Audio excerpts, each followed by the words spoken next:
I've sat in the room where layoff lists get built.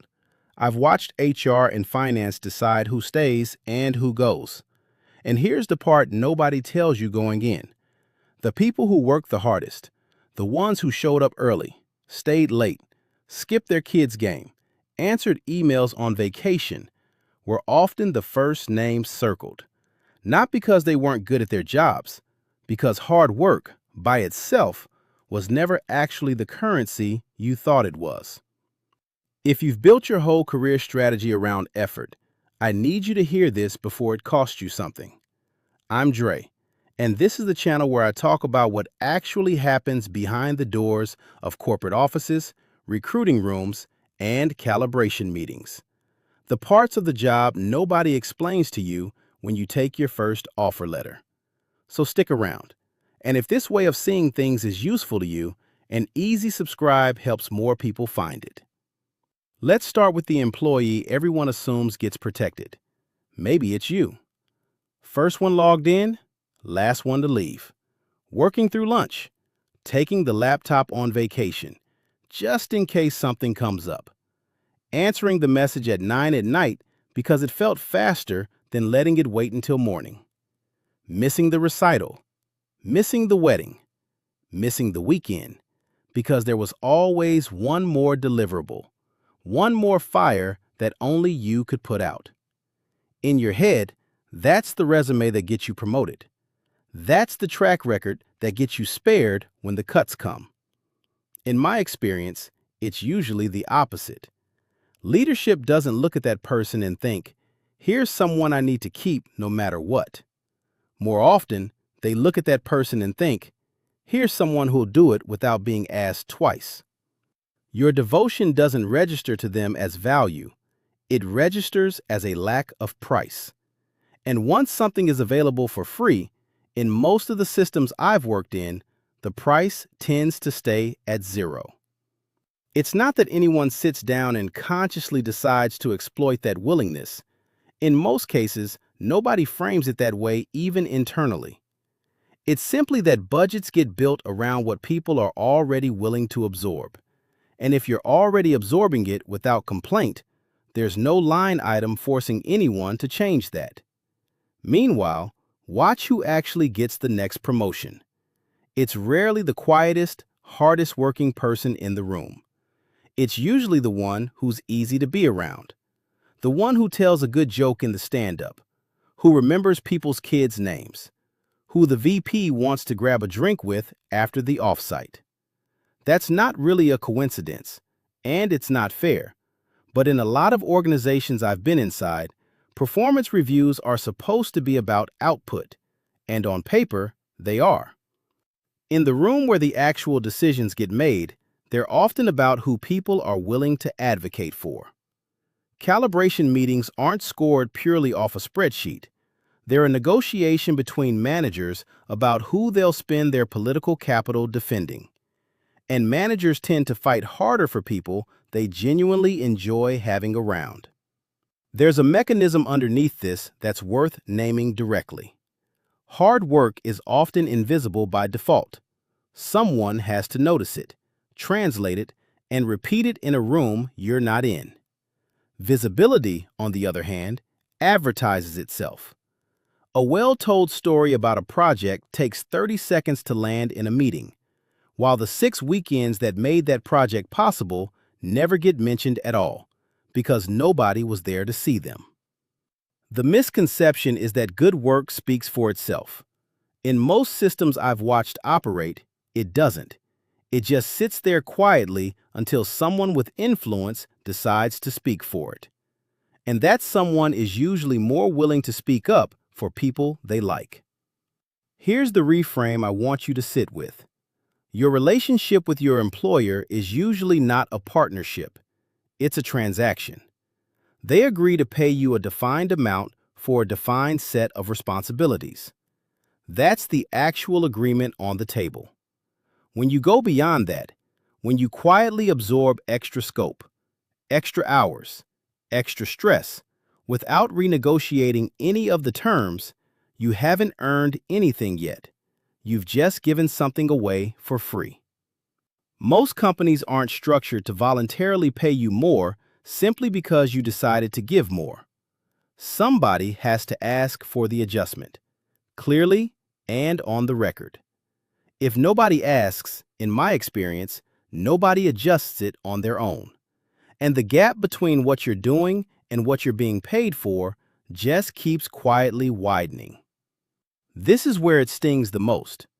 Picture the invite landing on your calendar. 30 minutes, vague title, HR and your manager both on the call.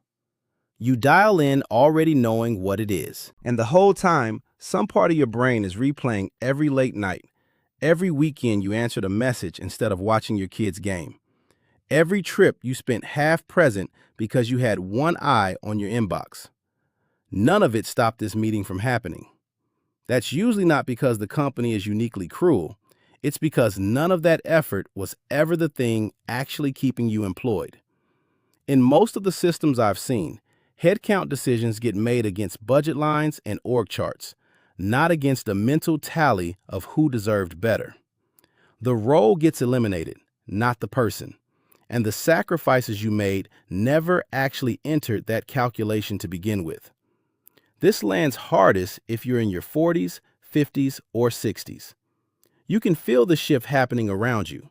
Peers quietly managed out, planning conversations that don't loop you in the way they used to. So the instinct is to work even harder, to prove you're still worth the seat. In my experience, that instinct tends to backfire. Visible over-effort at that stage of a career can read to leadership less like value and more like anxiety. It can look like someone who suspects they're already on thin ice and is scrambling. And scrambling rarely inspires confidence in the room deciding who gets protected. What tends to work better at that stage isn't more hours. It's staying current on the actual skills the business needs next, and making sure the people making decisions know it. You already know how this plays out day to day. You're the one who stays until 7 without being asked. So when an unplanned project lands and nobody wants to open a new headcount for it, guess whose plate it ends up on? Not because you're the most qualified person available, but because you're the safest bet to say yes without pushback. And here's the part that actually stings. None of that goodwill shows up on an org chart. It doesn't come with a title bump or a bump in pay.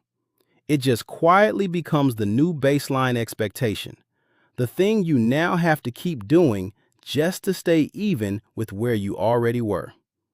A year later, the extra work you once volunteered for has quietly become the job description nobody bothered to rewrite. I've watched people join a call from an actual beach, laptop balanced on a hotel desk, because they were afraid one missed meeting would be the thing that got them noticed for the wrong reason. I've heard people lower their voice on the phone from a rental car in another country, trying to sound like they're sitting at their desk. None of that fear buys real protection.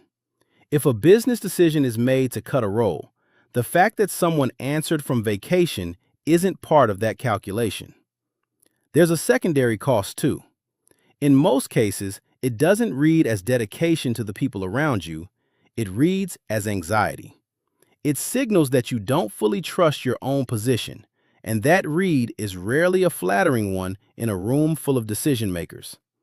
The irony is that the people who set the firmest boundaries around their time off are often the ones who come back sharper, and sharper tends to be noticed more than tired ever does. There's also a quieter version of this that shows up in hybrid and remote setups. People assume that being visibly online, green dot lit up late into the evening, is somehow being tracked and rewarded. In most of the systems I've seen, nobody is actually keeping a tally of your green dot. What gets remembered is whether the work landed on time and whether you were pleasant to work with along the way, not how many hours the status icon stayed active.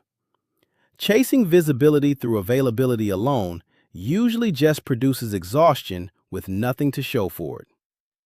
Now, if you actually hold real equity, if a meaningful piece of your compensation is tied to the company's real performance, this changes. At that point, you're not purely trading hours for a paycheck. You have genuine skin in the outcome, and working like an owner starts to make sense. But for most employees, you don't own any of it. You're a line item. You're a resource that gets allocated and reallocated based on what the business needs that particular quarter. That's not a moral judgment on the company.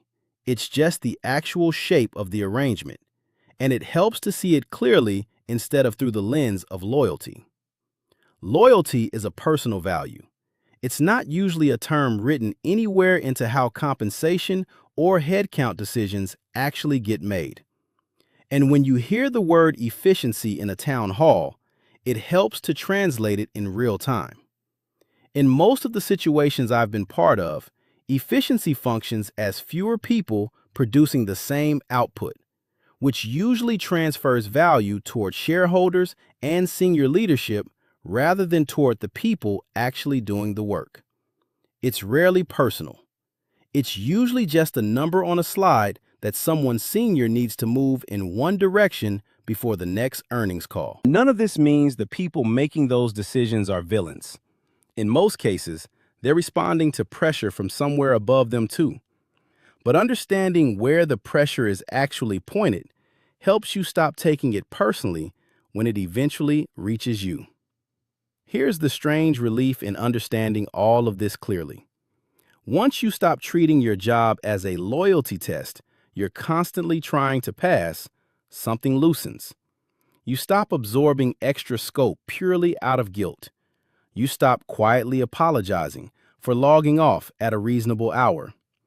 And when the layoff conversation eventually comes, and across a long enough career, statistically, it usually does at some point, you're not shattered by it because you already understood the real terms of the deal going in. That's not cynicism. That's just clarity. And clarity tends to hurt a lot less than surprise does. So what do you actually do with all of this? First, keep doing genuinely good work, but stop treating extra hours as your entire strategy. If you're taking on more scope, say so explicitly and ask directly for the conversation about title or compensation instead of hoping someone eventually notices on their own. Second, put real time into being someone people actually want on their team, not just someone who quietly delivers. Because relationships and reputation move decisions in rooms you will never personally sit in.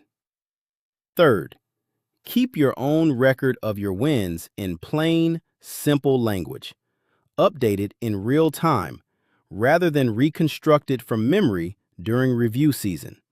Because institutional memory in most organizations is short, and you may end up being the only one tracking your contributions accurately. Fourth, treat every role as temporary by design. Keep your network genuinely warm before you need it. Keep your skills current, and keep a real financial cushion, because the day that 30-minute invite shows up should be an inconvenience, not a catastrophe. Fifth, watch how your specific company actually behaves during its last few rounds of promotions and layoffs, not what the handbook says it values, because the pattern of who actually got protected and who actually got promoted will tell you more about the real rules than any mission statement will. None of this is legal advice. Every employment situation and every jurisdiction is different. But these are patterns that tend to repeat across a lot of very different companies. So no, hard work by itself isn't quite the scam some people make it out to be. It's a real input, but it was never the whole formula. And treating it like the whole formula is exactly what leaves people blindsided. The actual formula looks more like effort plus visibility plus real relationships plus a clear-eyed read of what your specific company actually rewards. Get those working together, and you stop being the person who gives the most and somehow gets noticed the least. Let me know in the comments, has this happened to you? Did the hardest worker in the room get quietly overlooked while someone more personable coasted into the promotion instead? I read these and I genuinely want to hear it. And if this gave you a different way of looking at your own job, the subscribe button helps this channel keep making videos like it. Next time, I want to walk you through the first 90 days at a new job, the exact window where you can actually tell whether a company is worth your loyalty or whether you're walking straight into the same story all over again.